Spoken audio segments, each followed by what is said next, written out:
with the rapid rate that the crypto industry is growing, I think it almost is up to the industry to stay ahead of the curve and keep their finger on the pulse themselves. That's almost a losing battle most of the time because any kind of bad actors are very well funded, technically sophisticated. And in order to keep up with that pace, you really have to employ something quite special.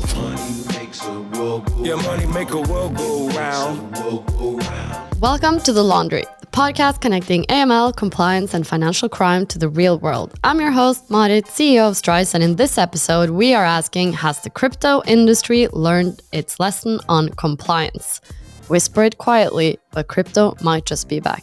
It's not just about how many bitcoins you can buy, it's about how we can change supply chains to make things cheaper, how we can actually solve the appointments issue in the NHS, and I want the UK to be the home of that innovation. Just moments ago, FTX founder Sam Bankman-Fried was sentenced to 25 years in federal prison. FTX was that crypto exchange, and Sam Bankman-Fried, as CEO behind that, lost $10 billion of customer deposits, all while living a relatively lavish lifestyle in the Caribbean. 2024 will be a great year for crypto investors. 4 huge catalysts are coming to the market. So we have the Bitcoin spot ETF approval. A watershed moment for the crypto industry happening today. Bitcoin ETFs set to begin trading in just about 2 hours from now. It was a very long road to regulatory approval. Today's terrorists have a new way to get around the Bank Secrecy Act: cryptocurrency. I've always been deeply opposed to crypto, Bitcoin, etc. Last year, an estimated $20 billion in illicit crypto transactions funded every kind of dangerous criminal. True use case for it is criminals, drug traffickers, anti-money laundering, tax avoidance. It is the medium of choice for terrible illegal behavior. People in that world seem to love Bitcoin. What does that say about this? Well, pirates were the first people that liked gold, so we knew gold was a good store of value. Money makes the world go round. The signs are there that the industry is looking confident following a few tough years. We've seen Bitcoin's market value skyrocket, early signs of success in bills passing through U.S. Congress, gold crypto credit cards launched, and even ill-advised parties featuring sushi served on scantily clad models. Oh dear. But alongside this fresh industry confidence, there's the backdrop of FTX founder Sam Bankman-Fried being sentenced to 25 years in prison, Binance executives going through the courts in Nigeria, and recent reports of billions of dollars evading sanctions and being sent to Russia via cryptocurrencies exchanges. So, where does all this leave us as we are approaching a new crypto boom? In today's episode, we discuss the lessons learned from crypto's rise to the mainstream, the challenges still to overcome for compliance professionals, and what the future holds from new regulation to new use cases. To dive into this topic, I'm here with Jessica Cath, Head of Financial Crime, Thistle Initiatives, and James Young, Head of Compliance and MLRO at Transak. Welcome to The Laundry, both of you. Jessica, it's great to have you back. Can you remind our listeners about you, your background, and Thistle Initiatives? Absolutely. It's lovely to be back. Thanks for having me. So I'm Jess. I head up the financial crime practice here at Thistle. We're a regulatory compliance consultancy. So we deal with lots of different firm types and all of their reg compliance and fin crime problems. But in the crypto space, I do quite a lot in terms of dealing with crypto asset registrations. So any firm looking to come to the UK and offer crypto services to UK customers, auditing, assurance, building frameworks, sorting out problems, sanctions issues, you name it. That's the sort of thing we do with crypto firms at the moment. And James, thanks for joining us. What should our audience know about you and Transak? Hi, yeah, thanks for having me. So I'm James, Head of Compliance MLRO at Transak. So I pretty much head up all compliance and financial crime operations at Transak. And Transak is first and foremost a software tech company. We provide software to enable different types of applications, the ability for their users to buy and sell crypto. So we're a fiat on and off ramp, and we have a number of other products and services that overlay that. Been around the block a bit with crypto in the last couple of years, and Jess and I know each other as well. Well, excited to dive into the topics with both of you. So today we will discuss the past and the future. But let's start by looking at the rocky relationship between crypto and compliance to date and what lessons have been learned. And Jessica, I just want to start with you. Like, we all have heard about the FTX founder there's so many stories about scams. There's been a lot of negativity around crypto. And how would you rate the reputation of crypto in 2024 from a compliance perspective? Yes. I think we have been using the term Wild West for a long time, and I don't think that's entirely fair, although perhaps it's partly fair because we have seen some pretty Wild West type stuff for many years. We've seen the FTX piece. We've had, the Binance founder pleading guilty to money laundering and fraud. It hasn't been the best in terms of news stories for a while. Wild price volatility, lack of understanding of the assets. I think it's just the course of the industry coming into a bit more of its maturity. But I think in terms of whether or not the industry is still a real Wild West, I think that's not really fair, because in terms of the crypto industry's maturity, this is where you've got new regulatory frameworks, and this is where it's really, really important. So looking to put in place proper regulatory frameworks to make sure that the crypto asset space can build trust, have the right expectation.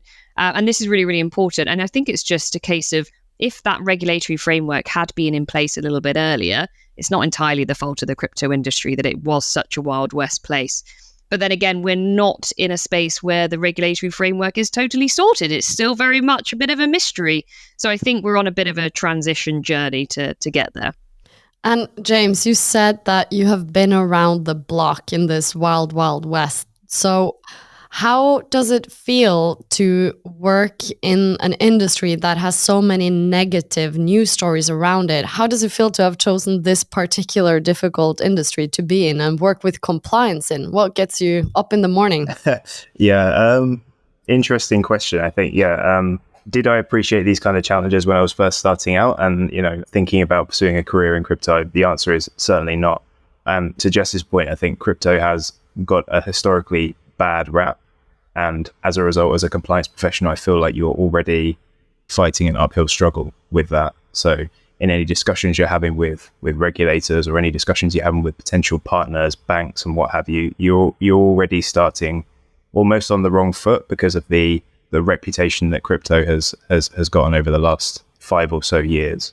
So there are those challenges. I think it's very important, though, the role of compliance, as I'm sure we'll get into, and the role of financial crime prevention professionals in this space is to very much dispel that sort of attitude towards crypto and bring it more into the mainstream by, stamping out bad actors and very much dispelling the idea of crypto being the Wild West, which it has been, and more of or becoming at least a mainstream financial service. So one question that I have for you guys who are in the industry is that quite a while back on The Laundry, we had a guest from the Financial Times. It was a journalist, Scott Cipollina, who he had broken a story how crypto was being used to fuel the fentanyl crisis in the U.S., that the payments for the chemicals was mainly made by crypto, etc. And when you are in the industry and work from the compliance side, when these stories come out, what is the discussion like inside the industry? Is it like, oh, that's one bad exception? Or is it like, oh, not again a bad story? Or is it more, okay, let's rally around trying to prevent these things happening? After you, Jess. So I think the inside stories differ depending on who I speak to, right? So I'm very lucky that I get to speak to, direct clients, but I also speak to regulators, and I also speak to the UK's Department of Business and Trade, and everyone's got a different agenda when it comes to crypto and what this means. So, from the FCA's perspective, they have seen quite a lot of firms doing similar things, and I can see why they have quite a sort of negative view and are putting a very hard barrier to entry when it comes to crypto in the UK off the back of that. Whereas when I speak to, brand new crypto firms starting up, or they're, operating in another jurisdiction and wanting to move across to the UK, they see these as single entities and things that are just not going to take place in their firm. So whether or not it's, with Sam Bankman-Fried, that's an insider fraud case. Some people at FTX, most people at FTX didn't know it was taking place. So there are lots of different considerations that we have to think about depending on who I speak to, what the firm is like, what level of maturity they have. But most people in the industry are trying to create frameworks that adhere to, all of the requirements. They want to have more requirements in place, more structure in place and want to do the right thing ultimately to prevent bad actors from, because ultimately it means that more people trust the industry. Yeah. And James, as an insider in the compliance space, what's the discussion like on the WhatsApp groups where the crypto compliance people unite and gather forces? Yeah, sure. So I think, internal discussions are typically around what's our exposure to the latest crisis or latest, news story. How does it affect our business? How does it affect our users? How can we put appropriate mitigations in place to prevent any kind of significant exposure? And then more broadly, I think you do see a lot of cross-industry working groups that, Jess, I'm sure, is a part of, and I'm certainly a part of as well, where a lot of the firms are rallying around the latest crisis and trying to come up with an appropriate response that is both operationally and business viable at the same time as mitigating the risk to a sufficient level. So yeah, I've seen some positive responses to major crises that we've seen, FTX and others. Yeah, and I'm really positive for the future of crypto in that respect. I think, again, to Jess's point, most people in the industry are trying to do the right thing. And certainly in the compliance space, I don't come across anybody that's ever not trying to do that right thing and push the industry in the right direction. But of course, it does present its challenges because, again, around the maturity piece, a lot of firms won't have the necessary maturity to deal with some of this stuff, particularly in decentralized finance. The idea of crypto in that space is somewhat alien still. And again, I'm just really curious about this because obviously you guys represent the legitimate part of the industry. You're trying to keep it clean and moving in the right direction. And there's a lot of funding coming in from reputable investors and so forth. But since there has been this part of the industry where we've seen it being used for sanction evasion and so forth, and the fentanyl, that example that I talked about, is it so that within the industry that you guys know very fast, like, oh, there's a new player. Yeah, that's the shady people. Or there is this like stark difference between your side of the industry and the other. How does that work? Well, from my perspective, I'm very careful who we take on as clients. We get a lot of crypto requests through our door, and we just simply won't work with firms that are too risky for us.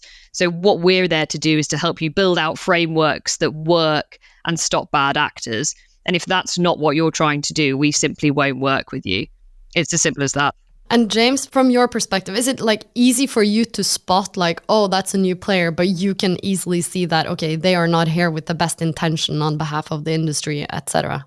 I would say that it's a notoriously difficult thing to do. And it's what the compliance department generally is there, to do with that purpose, right? Perform the necessary due diligence and understand who you're working with and understanding whether they're going to pose any substantial risk to your business, your users, or the crypto industry on a wider scale.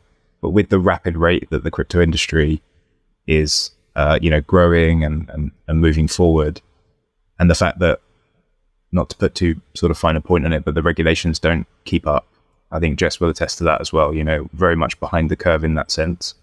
I think it almost is up to the industry to stay ahead of the curve and keep their finger on the pulse themselves.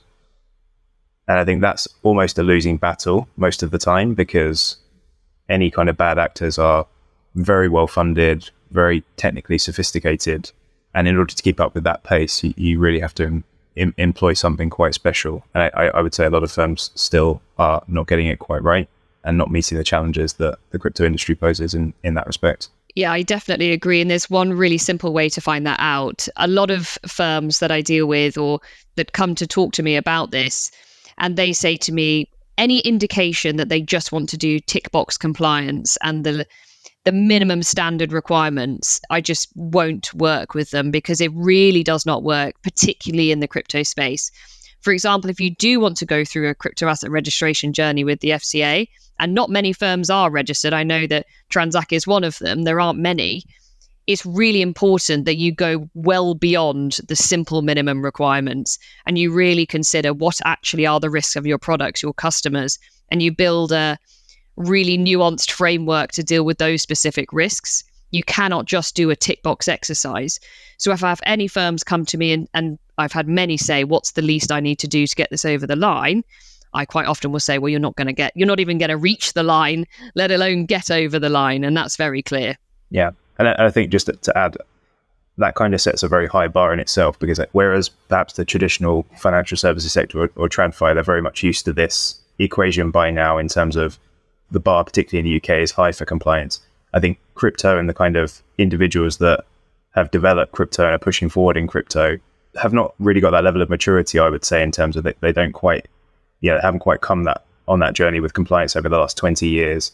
They don't know what it's really like to run a financial services firm and to comply with some of these very stringent regulations. So it's kind of that balancing act there is a difficult one that I've seen. And not to say that all firms are like that. I think there are a lot that are getting it right, but there are some that definitely aren't. So this clash between, let's say, technologist who hasn't been part of a compliance journey, meeting the realities of what it really means to be regulated has been one of the things that's been an issue here, I guess. But in terms of just technology over the last few years, what kind of development have there been to help with the monitoring and making sure that you keep everything clean? Have there been any new substantial technology developments, or are you using a lot of new tools now, James, compared to what you were doing just a couple of years ago? How does the technology landscape look on the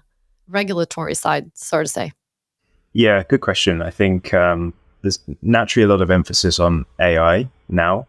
And I think that is certainly something that can help across the board to keep up with these fast-paced developments. I think AI is definitely, something that not only can help, but should be used to help, especially to keep up with, the other side of the coin, the criminals that are employing generative AI to pursue their own endeavors. But from our perspective, I think there's a heavy use of, blockchain intelligence tools, the likes of Elliptic and Chainalysis, TRM Labs, and other type tools where you can, really develop risk mitigation strategies on the blockchain, trace the funds, find out what kind of wallets you're dealing with, what kind of entities you're dealing with ahead of time, so that you can really build that framework around it. So that's definitely one crucial pillar of, I would say, any crypto firm's compliance and monitoring program, as well as going back to basics and really understanding your customer procedures and actually who you're dealing with, who you're onboarding.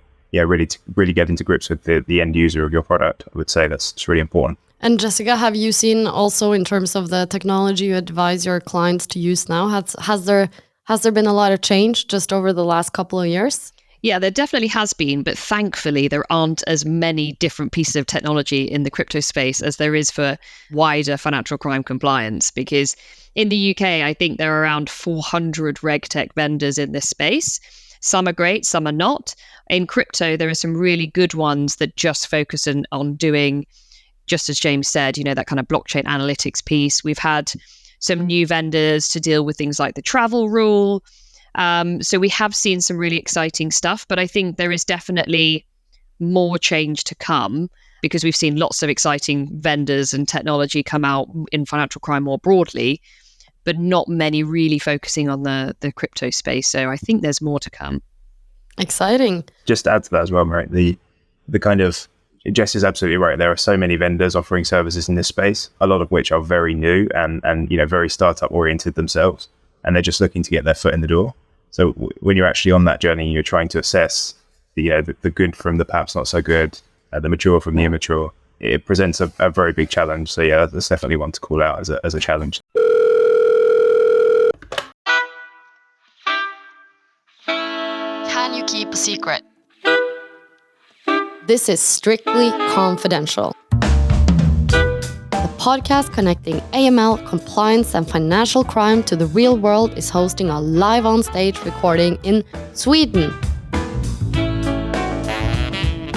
We're recording the Laundry Live on May 14th at Venue 81 in Stockholm, bringing you killer keynotes, expert guests, scorching hot takes, and networking, drinks, and pizza too.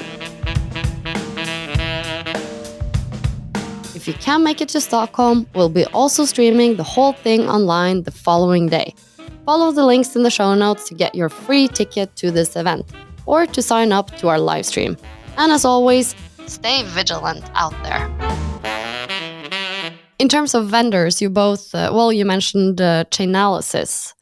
And according to Chainalysis, off-ramping services are important because that's where the criminals can convert cryptocurrencies into dollars. And that's where you work, James. Is it a correct assessment that in that particular area, that's like the most important piece where you get compliance right? I wouldn't say that. No, I think it's really important that you get compliance right across the entire piece. That's definitely the first thing to say. So whether it's on-ramp, whether it's off-ramp, whether it's some variation of some other crypto product that you're offering, it's very important to get all of the building blocks in place and all of the pieces together to ensure end-to-end compliance. I don't think there's any one aspect that you need to get right in order to crack the puzzle. It is very holistic. It is very firm-based and industry-based. It's not just one pillar or one silver bullet that's going to help you really crack that element. You know, it's got to be holistic. It's got to be across the board. So yeah, that's what I would say to that. Just one very small thing. I was really thinking about this, that this focus purely on off-ramping, whilst it is important, it's just as James said, it's not everything. Because particularly when you think of in the traditional space, a lot of firms are just focusing on outbound transaction monitoring, but they need to look at their inbound as well. Same with on and off ramp. There are many typologies that you can pick up when you're looking at your inbounds, not just looking at the outbound. So it's really important to look at both.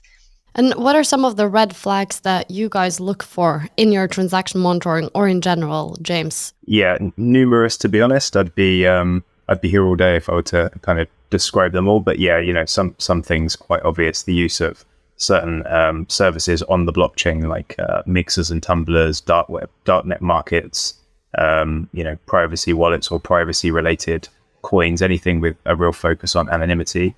And they, you know, your more sort of traditional red flags, like dealing with high risk countries, payments to and from high risk countries, cross border sanction countries, which of course, you know, are not entertained. But nonetheless, you know, if there's any attempts on the blockchain to deal with sanctioned wallets or sanctioned countries, is a very big red flag. So yeah, I think there are numerous for sure. And you know, the deeper you dig, the deeper the rabbit hole goes, as I'm sure Jess will attest to as well, when it comes to transaction monitoring. But yeah, I think, you know, that there are the basic fundamentals that you can get in place that can really help. And then you can build up your risk profile from there. You can build up your monitoring framework from there. And you mentioned the rabbit hole, and I'd be curious to hear how far down into the rabbit hole have you guys gotten? And also if you have any real life examples you could share of, let's say, transactions you uncovered and stopped. And maybe you, Jessica, can start. I think James is better to look at it. I'm not going to step on the practitioner's toes here. James, you will have to talk. But I think what I would definitely add here is James is right. You can look for red flags. But I think also the red flags terminology is a little bit misleading here, because what is general crypto red flags might be relevant for one type of crypto firm and not relevant for another. So a lot of firms come to me and say, what are the red flags I should be looking out for? And what I say to them is go back, have a look at your product. What are your normal flows? It's very similar to the sorts of how we would look to build out transaction monitoring law sets in the traditional space. So what are the problems? What are your customers? What are your normal sets of flows? And then what's a red flag for you? That's really, really important, because different values, different ways of movement, there's lots of different things that firms will have to look for, but what's one for one might not be the same for another. Interesting. I agree. I think just to your earlier point, you know, when we first started the podcast around really building up that understanding of your business and your product, that's the absolute fundamental first step. Yeah, so that's what I would add. But Marit, no, in terms of sort of what? Yeah, how far down the rabbit hole? How far down the rabbit hole? Yeah, I'll be hard pressed to share any particular case. So I'm sorry, I won't be able to do that. But I will say that it's an ever evolving landscape and an ever evolving journey. So even if I were to say, you know, we are very far down the rabbit hole now, that may not be the case when I finish this podcast, or when, you know, when I log back on tomorrow, there'll be some other typology or some other risk that we're having to deal with or look into. So I think the deeper you get, the deeper the hole actually is. So, you know, you have to constantly upskill, constantly reevaluate. And, you know, as I said, it's an ever evolving landscape, and one that, yeah, I don't think will ever you'll never reach the end of the tunnel. I would say that's the way I put it. And I understand. And you mentioned earlier sanctions evasions as a potential like red flag that you look for. And sanctions are obviously top of mind and very important for many firms, not just in crypto, but it is really important. There's a war in Europe going on. And last year, the U.S. Department of Justice, they charged the founders of the Mixer Tornado Cash for actually helping then North Korea to evade sanctions and money laundering. And I was wondering, how can we stop crypto being used to evade sanctions? So from my perspective, I think that, just doing more bans is not the right thing to do. So a lot of the kind of approach to dealing with any issue like this is we're just going to put a ban on this. We're going to add this to the list. We're going to ban these people. But ultimately, when you think of sanctions, it's a geopolitical tool. So, I mean, I don't have the perfect answer to this at all, but just putting more people under more bans will not do anything in trying to solve this. So I think it's going to be a bit of a combination between looking at kind of more enforcement of sanctions. So making sure that if you are breaching sanctions, there are then problems and fines. A fine always helps. But also it's going to be a combination of jurisdictions trying to come together to develop more kind of joint standards on dealing with illicit actors more broadly than just trying to ban more people from a simple perspective in terms of sanctions. But the challenge is because sanctions are inherently a geopolitical tool, and it's not just one jurisdiction banning things that will solve it. And you, James, how can we stop crypto to be used for sanction evasions? Like you said, it's a red flag that you guys monitor, but how do you think about it? Yeah, I completely agree with Jess on this. There's not a perfect answer. And I think a coordinated global response is absolutely needed on this. Like Jess said, I don't think just, adding more people to a list is the way to go. Of course, that has its place, but it can't be the sort of primary mechanism. What I would say in terms of that uniform response, I think regulators have more to do on this in terms of clarifying what their expectations are, particularly in crypto, around sanctions evasion. So speaking from our own practical experience, we obviously have sort of the very clear-cut cases where users are attempting to, transfer funds to a sanctioned wallet, as an example. It's a very clear-cut case.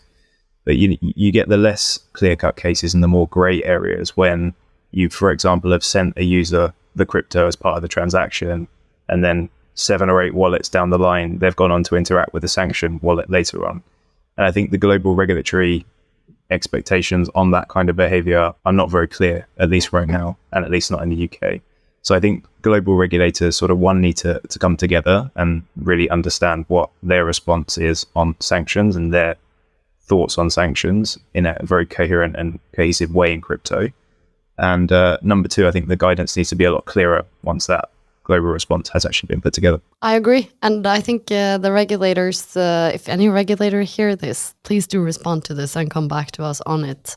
We have spent a lot of time talking about negative things because it's so easy to come up with negative examples about how crypto is being used for this and that and fraudsters and all of this. But James, you've been in this industry through ups and downs and you're still in it. So there's got to be something that really excites you about the crypto industry in 2024. What is that? Yeah, not. I guess not to sound too boring, actually, but I'm really looking forward to the more and more regulation that comes through and the way that's going to shape the industry. Because I feel like my personal, view on this is the more regulation that comes down the pipe in respect of crypto, I feel like the more and more mainstream and adopted the crypto industry will become, and a blockchain industry will become. So I'm really excited about the potential for that adoption following the development of regulation. I'm also looking forward to things becoming clearer on the regulatory front. So as a compliance professional, or as compliance professionals, Jess and I can, better navigate this space. And secondly, I think on that point, I'm looking forward to that, I'd say myth, but maybe not so much myth. I'm looking forward to the notion that crypto is truly the wild, wild west being fully dispelled when we have bad actors stamped out more and more, when the credibility of crypto, Web3 and blockchain becomes more apparent. So yeah, those are some of the things I'm looking forward to. It's probably quite a boring answer in that respect, but yeah.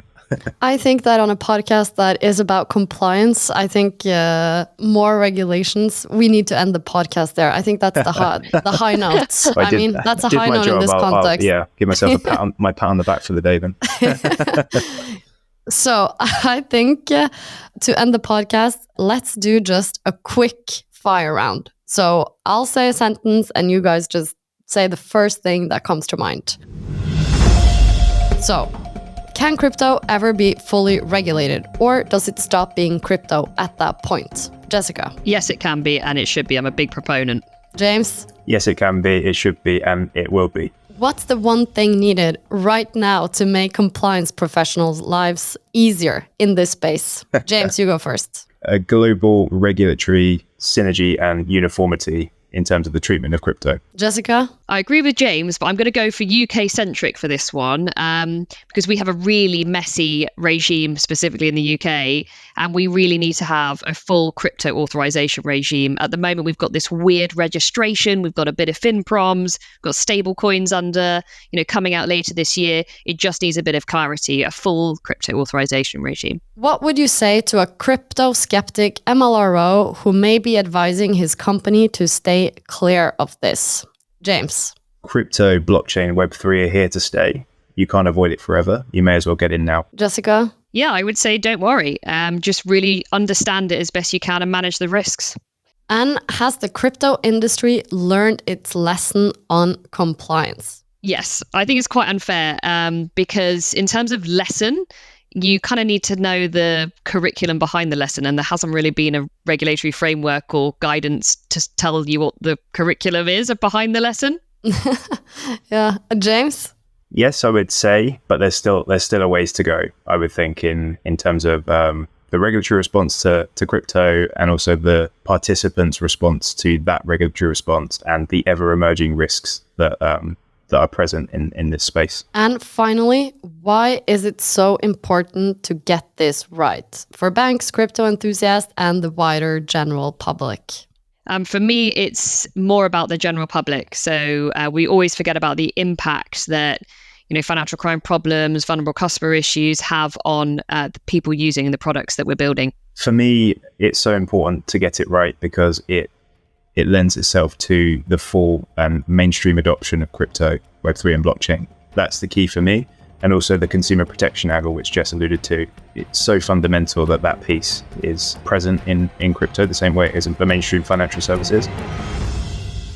And with that brings this spin of The Laundry to an end. Jessica and James, thank you so much for joining me. Where can people find out more about you and connect with you? I'm on LinkedIn, Jessica Cath, and also on Thistle Initiatives website. Yeah, likewise for me, I'm on LinkedIn, James Young, and you can find us at transak.com. Transak itself is on all of our sort of social channels, so please feel free to come and take a look. And thank you for listening. If you've enjoyed this episode, check out the back catalog and follow The Laundry on your podcast platform of choice. We'd also love for you to share the podcast on your social media channels. It really helps people to find us. Got something you would like to share? You can comment on the Strise LinkedIn page, my LinkedIn page, or email laundry@strise.ai. Your host for this episode was me, Marit. Our producer was Matthew. Our engineers were Dominic and Nicholas. The Laundry is proudly produced by Strise, the AML automation cloud. Your data problem and your workflow problem, now it isn't your problem. Visit strise.ai for more information. See you soon. Money makes a world go round.